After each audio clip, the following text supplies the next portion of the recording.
तो last video में हम लोगों ने देखा था एडजॉइंट ऑफ अ मैट्रिक्स क्या होता है, उससे रिलेटेड ना एक बहुत इंपॉर्टेंट नोट है, तो वो एक बार बता देती हूँ मैं कि वो नोट क्या है। तो वो नोट क्या बोलता है दैट अगर ए एक मैट्रिक्स होता है कितने ऑर्डर का, एन ऑर्डर का, if A is a matrix of order N then A into adjoint of A is equals to adjoint of A into A is equals to determinant of A into In is equals to what? Determinant of A into In, यानी A into adjoint of A is equals to adjoint of A into A into determinant of A into In। ये बहुत important property है। ठीक है, अभी आगे बढ़ते हैं। इनवर्स ऑफ अ मैट्रिक्स, तो किसी भी मैट्रिक्स का इनवर्स निकालना है हमें, तो एक चीज तो पूरी तरीके से क्लियर होनी चाहिए। सपोज अगर A ये मैट्रिक्स का मुझे इनवर्स निकालना है, तो this is very important to see whether its determinant is not equals to 0 और its determinant is equal to 0। अगर डिटर्मिनेंट नॉन इक्वल टू 0 है तो ही किसी भी मैट्रिक्स का इनवर्स निकालना पॉसिबल है, अदरवाइज उस मैट्रिक्स का इनवर्स नहीं निकलेगा। अब डिटर्मिनेंट नॉन 0 है मतलब हमने लास्ट लेक्चर में देखा था उस मैट्रिक्स को क्या कहते हैं हम लोग, नॉन सिंगुलर मैट्रिक्स। तो matrix has to be non singular, only then you can find inverse of a matrix A. किसी भी मैट्रिक्स का इनवर्स फाइंड करना है। अब इनवर्स को मैं डिनोट कैसे करती हूँ, इस तरीके से, ए इनवर्स। तो ए मैट्रिक्स का इनवर्स फाइंड करना है तो उसको क्या नोटेशन देंगे, ए इनवर्स। तो ए इनवर्स कब एग्जिस्ट करेगा, only if what determinant of A is not equals to 0। मतलब अगर determinant of A 0 है तो inverse exist करेगा क्या, नहीं। if determinant of A is 0 then inverse of a matrix does not exist, and if determinant is non-zero only then inverse of a matrix exists। then what do we say, that A inverse exists only if A is a non-singular matrix। A inverse exists only if A is a non-singular matrix, that is determinant of A should not be equal to 0। A inverse कब exist करेगा, only if A is a non-singular matrix। ठीक है, तो अब adjoint हमने सीखा था ना, इसीलिए जो इनवर्स निकालने का मेथड है मैं एडजॉइंट की हेल्प से बताती हूँ कि with the help of adjoint inverse कैसे निकाल सकते हैं। तो देखो, पहले तो हम चेक करेंगे कि ए इनवर्स निकालना है तो डिटर्मिनेंट ऑफ ए क्या होना चाहिए, नॉन जीरो। अगर determinant of A non zero है तो ए इनवर्स का फॉर्मूला है A inverse is equal to, देखो, adjoint of A upon determinant of A. क्या फॉर्मूला है, adjoint of A into upon determinant of A, यानी वो मैट्रिक्स का एडजॉइंट निकाल लो। एडजॉइंट निकालने के बाद क्या करेंगे हम, 1 अपॉन डिटर्मिनेंट ऑफ ए से उसको मल्टीप्लाई कर देंगे। तो A inverse is equals to what, adjoint of A upon determinant of A. अब एडजॉइंट निकालने का मेथड मैंने लास्ट लेक्चर में बताया था कैसे करते हैं। हर एलिमेंट का माइनर निकालते हैं, कोफैक्टर निकालते हैं, और फिर कोफैक्टर मैट्रिक्स का हम ले लेते हैं ट्रांसपोज, और उससे क्या मिल जाता है, हमको एडजॉइंट मिल जाता है। ठीक है, अभी एक एग्जांपल ले लेती हूँ लगे तो मैं। तो कौन सा एग्जांपल लें हम लोग, बोलो। ये लेते हैं, फिलहाल एक इजी लेते हैं, उसके बाद डिफिकल्ट लेंगे। So take a matrix A is equals to cos theta sin theta minus sin theta and then cos theta। 2 cross 2 order का मैट्रिक्स है। तो पहले तो मुझे देखना है कि इनवर्स एग्जिस्ट करता है या नहीं। तो इनवर्स कब एग्जिस्ट करता है, only if determinant of the matrix is what, not equals to 0। तो सबसे पहले क्या फाइंड करेंगे, इसका डिटर्मिनेंट, और देखेंगे कि इसका डिटर्मिनेंट नॉट इक्वल्स टू 0 आता है भी या नहीं। तो देखो, डिटर्मिनेंट ऑफ ए निकालो। तो डिटर्मिनेंट ऑफ ए मतलब cos theta sine theta minus sine theta cos theta. तो कैसे निकालेंगे? Cos into cos is cos square theta minus sine into sine, पर यहाँ माइनस है तो minus sine square theta which is equals to what? Cos square theta plus sine square theta. ये तो identity होती है और इसकी वैल्यू क्या मिलती है? 1। मतलब determinant of A is equal to 1, that is determinant of A कैसा है? Not equals to 0। मतलब matrix A is what? A non singular matrix, therefore A inverse exist. तो A इनवर्स कब एग्जिस्ट होगा? जब उसका डिटर्मिनेंट नॉट इक्वल्स टू 0। अब inverse तो एग्जिस्ट कर रहा है, तो एडजॉइंट मेथड से कैसे निकालना है इसका इनवर्स? देखो क्या फॉर्मूला होता है? A inverse is equals to adjoint of A upon determinant of A। तो डिटर्मिनेंट तो निकाल लिया है, क्या है? 1। ठीक है, इसको स्टार मार्क कर लेते हैं। अब निकालेंगे क्या हम? एडजॉइंट। तो एडजॉइंट निकालने के पहले क्या निकालते हैं? माइनर। तो माइनर को हम कैपिटल M से डिनोट करते हैं। तो यहाँ पे A11 क्या दिया हुआ है? Cos theta. तो माइनर कैसे निकालते हैं? ये रो और ये कॉलम को छोड़ दो और इसका डिटर्मिनेंट निकालो। अब ये तो सिंगल है, तो M11 क्या मिलेगा? Cos theta. याद है? M22 क्या मिलेगा? M22 मतलब, ठीक है पहले M12 निकाल लेते हैं। M12 मतलब साइन थीटा। तो ये रो और ये कॉलम छोड़ दो, क्या बचेगा? सिर्फ माइनस साइन थीटा। अब सिमिलरली निकालेंगे M21, second row and second column छोड़ दो, क्या बचेगा? Sine theta. और M22 मतलब ये रो और ये कॉलम छोड़ दो, क्या बचेगा? Cos theta. तो अब मुझे माइनस मिल गए सारे, राइट? अब मेरे पास माइनस तो है, बट मुझे क्या फाइंड करना है? कोफैक्टर्स। और कोफैक्टर्स को हमने कैसे डिनोट किया था? A11 से। और आई होप फॉर्मूला याद है आपको। क्या फॉर्मूला था? Aij is equals to -1 to the power i plus j into Mij। ये फॉर्मूला था। तो A11 कैसे निकालेंगे? -1 to the power 1 plus 1 2 is a even number, so -1 का स्क्वायर क्या मिलेगा? 1। तो A11 is equals to what? M11 which is cos theta. Similarly, A12 1 plus 2 is 3 is odd, so -1 to the power 3 would be what? -1. So minus of M12, और M12 क्या है? Minus sine theta, so minus of minus sine theta which is equals to sign theta. Done. अब क्या find करेंगे हम लोग? A21। तो A21 कैसे मिलेगा? -1 to the power 2 plus 1, again -1 के पावर में ऑड आएगा तो -1, so minus of M21, so minus of sin theta, and A22 would be what? -1 to the power 2 plus 2 मतलब 4, ये फॉर्मूला के हिसाब से। so A22 is nothing but, tell me क्या होएगा? M22, that is cos theta। तो इस तरीके से मैंने क्या निकाल लिया? कोफैक्टर निकाल लिए। और अब क्या निकालना है मुझे? Cofactor matrix. और कोफैक्टर मैट्रिक्स का जो इनवर्स रहता है वो क्या मिलेगा मुझे? इनवर्स नहीं, सॉरी, कोफैक्टर मैट्रिक्स का जो मैं ट्रांसपोज निकालती हूँ वो क्या मिलता है मुझे? Adjoint of a matrix, right? तो देखते हैं यहीं पे हो जाए तो। अगर देखो अब यहाँ पे मुझे दिया हुआ है, अब मैं क्या फाइंड करूंगी? Cofactor matrix. So cofactor matrix, cofactor matrix कैसे मिलेगा?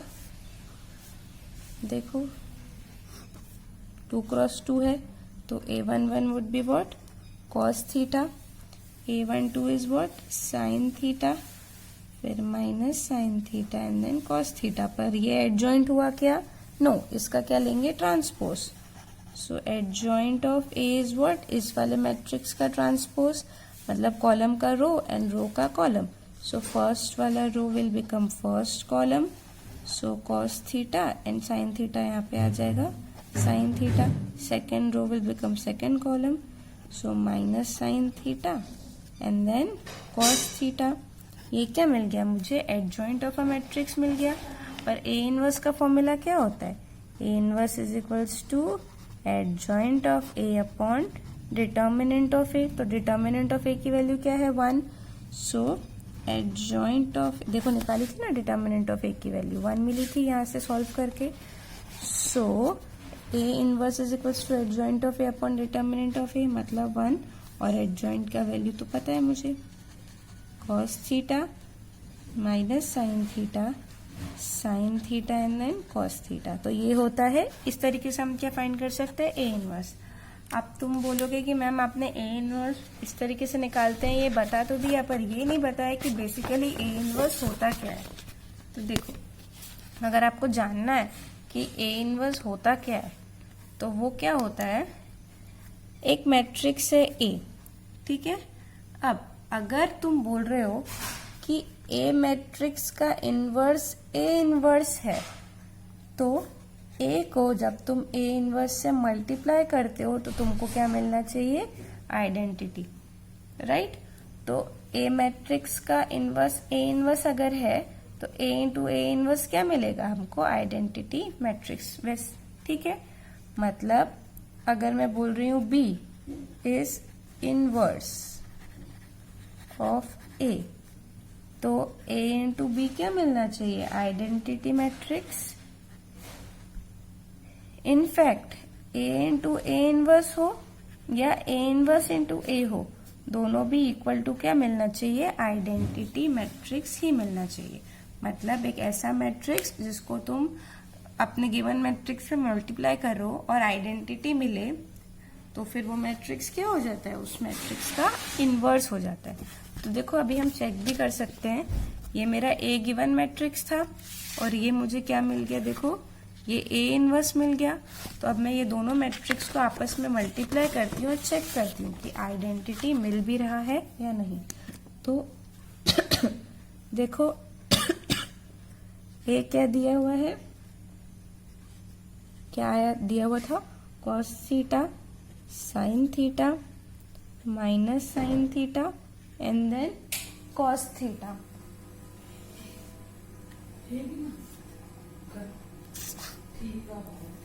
ठीक है।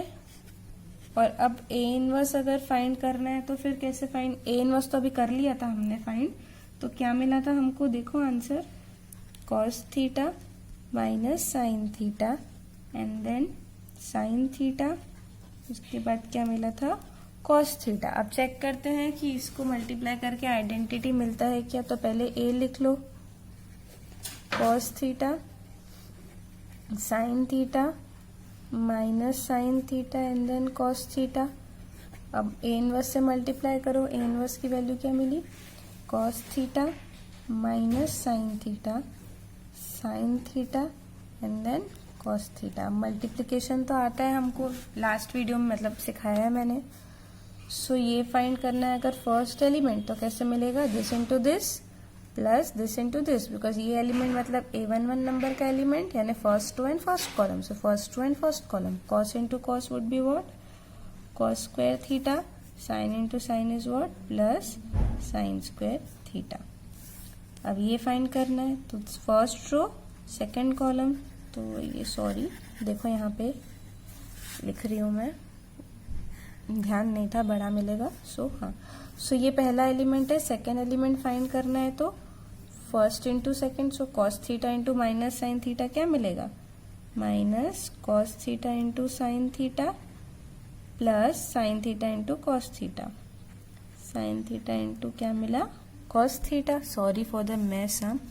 देन अभी ये वाला देखते हैं हम लोग, ये element, so this into this, so minus sine theta into cos theta plus cos theta into sine theta. Done. अब ये एलिमेंट देखना है तो कैसे देखेंगे, 2 2 है ना, तो second row and second column, so minus into minus plus, sine into sine is sine square theta plus cos into cos is cos square theta, so sine square theta plus cos square theta. देखो क्या मिला, ये तो identity है, cos square theta plus sine square theta is 1, ये तो cancel हो गया, ये भी कैंसिल हो गया, तो 0 0, और यहाँ पे भी क्या मिलेगा 1। सो मिल गया आइडेंटिटी मैट्रिक्स, मतलब ये दोनों मैट्रिक्स को मल्टीप्लाई करके क्या मिला, आई, यानी ये इसका इनवर्स है या तो फिर ये इसका इनवर्स है। डन। तो इतना क्लियर है। अब एक मैट्रिक्स है, उसका इनवर्स ले रहे हो, उसके बाद फिर से उसका इनवर्स ले रहे हो, तो क्या मिलेगा, ऑब्वियसली ए ही मिलेगा। ठीक है, तो ए इनवर्स का इनवर्स क्या मिलता है, ए मिलता है। तो ये कुछ कंसेप्ट थे इनवर्स के बारे में। एक काम करती हूँ और एक एग्जाम्पल लेती हूँ जिससे हम इनवर्स फाइंड करेंगे। ठीक है, अब ये एक बहुत क्लियर बात है कि इनवर्स कब एग्जिस्ट करता है, only when determinant of A is what, not equals to 0। अब ए क्या दिया हुआ है देखो, 2x2 का एग्जांपल लेती हूँ मैं, 2, 1, -3 एंड 5। अब इसका क्या निकालना है, इनवर्स। तो पहले क्या निकालेंगे, डिटर्मिनेंट ऑफ ए। तो determinant of A 2, 1, -3, 5, 5 into 2 is what, 10, -3 into 1 is what, -3, which is 13। ठीक है, तो ए डिटर्मिनेंट मिल गया है, तो नॉन जीरो है, मतलब मैट्रिक्स कैसा है, नॉन सिंगुलर, मतलब ए का इनवर्स एग्जिस्ट करेगा। That means A inverse exist since determinant of A is not equals to 0। और देखो डिटर्मिनेंट ऑफ ए की वैल्यू बाद में यूज करनी है हमको, तो यहाँ पे बॉक्स बना लेते हैं। Determinant of A is what, 13। अब क्या फाइंड करेंगे, एडजॉइंट, क्योंकि फॉर्मूला क्या है ए इनवर्स का, adjoint of A upon determinant of A. So adjoint find करने से पहले हर एलिमेंट का माइनर, तो m11 कैसे फाइंड करते हैं, ये रो और ये कॉलम छोड़ो तो क्या बचेगा, 5। m12 फाइंड करना है तो m12 वाली पोजीशन ये है, तो ये वाला रो और ये वाला कॉलम स्किप करो तो -3 मिलेगा। उसी तरीके से यहाँ पे फाइंड कर लो m21, ये वाले एलिमेंट की बात है, तो ये और ये स्किप कर दो तो क्या मिलेगा, 1। m22 फाइंड करना है तो क्या मिलेगा, देखो ये और ये स्किप करो, यू विल गेट 2। अब a11 फाइंड करना है। अब फॉर्मूला पता है मुझे ai का, क्या है, -1 to the power i plus j into what, m_i_j। So 1 + 1 even मिलता है, यानी अगर सफिक्सेस को ऐड करके इवन मिलता है तो माइनर के इक्वल हो जाता है, अगर सफिक्सेस को ऐड करके ऑड मिलता है तो minus of minor.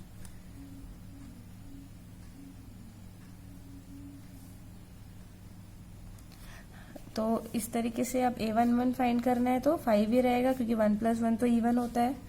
a12 find करना है तो 1 + 2 तो ऑड होता है, तो माइनस ऑफ -3 मतलब क्या हो जाएगा, 3।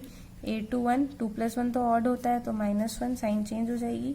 a22 2 + 2 तो 4 होता है, तो इवन, तो साइन चेंज नहीं होगी। डन। अब इसका क्या बना लेंगे, cofactor matrix. So cofactor matrix will be what, कैसा बनेगा, a11 5 3 -1 2। ठीक है, अब ए इनवर्स फाइंड करने से पहले एडजॉइंट फाइंड करना पड़ता है, तो एडजॉइंट ऑफ ए कैसे मिलता है, इस मैट्रिक्स का लेना पड़ता है transpose. So first row will become first column, second row will become second column. ये क्या मिल गया, एडजॉइंट। बट ए इनवर्स का फॉर्मूला क्या है, adjoint of A upon determinant of A. तो ए इनवर्स कैसे मिलेगा, एडजॉइंट मतलब 1 upon determinant of A into adjoint of A, ऐसा भी लिख सकते हैं, राइट। सो 1 अपॉन डिटर्मिनेंट की वैल्यू क्या मिली थी, देखो 13। सो 1 अपॉन 13 और एडजॉइंट की value 5 -1 3 2। So this is basically the inverse. या तो ऐसा लिखो, या तो 1 अपॉन 13 को अंदर हर जगह मल्टीप्लाई कर लो, ऐसे ही लिखना बेटर है वैसे। ठीक है, तो ये क्या मिल गया मुझे, इनवर्स। अब तुम चेक कर सकते हो कि इसको अगर मैं ए से मल्टीप्लाई करती हूँ तो आइडेंटिटी मिलता है क्या। ठीक है, तो ये एक इम्पोर्टेंट फैक्टर है, ये आई थिंक क्लियर है। अब देखो मुझे और एक इम्पोर्टेंट प्रॉपर्टी बतानी है। जो ये इनवर्स होता है ना, वो कैसे मिलता है, यूनिक। मतलब इफ ए इनवर्स एग्जिस्ट, अगर ए इनवर्स एग्जिस्ट करता है then it is what, unique. किसी भी मैट्रिक्स के लिए उसका इनवर्स एक ही मिलता है, यानी यूनिक मिलता है। दो इनवर्स मिलते हैं क्या, नहीं। और एक और बात, अगर दो मैट्रिक्स को तुम मल्टीप्लाई कर रहे हो, सेकेंड प्रॉपर्टी क्या बता रही हूँ मैं, दो मैट्रिक्स को तुम मल्टीप्लाई कर रहे हो और इसका ले रहे हो एडजॉइंट, यानी adjoint of A into B अगर फाइंड कर रहे हो तो ये किसके इक्वल हो जाता है, adjoint of A into adjoint of B. Clear है इतना। अगर ए एंड बी कैसे होने चाहिए, यहाँ पे नॉन सिंगुलर हुए तो। ठीक है।